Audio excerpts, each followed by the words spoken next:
এই জায়গাটা অনেক সুন্দর, তবে সুন্দর জায়গার ভিতরে আরেকটা সুন্দর জিনিস হলো এই যে মাছগুলা, এই যে কাদার উপর দিয়ে করে, এই যে যার লুকে আছে এখানে।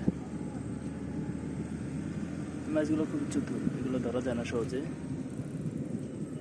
এই যে এখানটা লুকায়, এই যে জায়গায় জায়গায় পানি জমে রয়েছে, এই যে গাছ বাইতেছে, গাছে উঠতে পারে, যে জায়গায় জায়গায় পানি জমে আছে এখানটা লুকায়।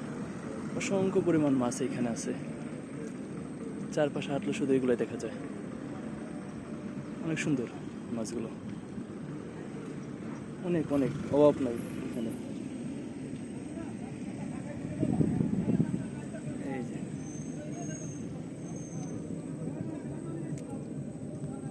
এই যে লুকায় গেছে পানিতে, এই গাছের ভিতরেও আছে আরো জায়গায় জায়গায়।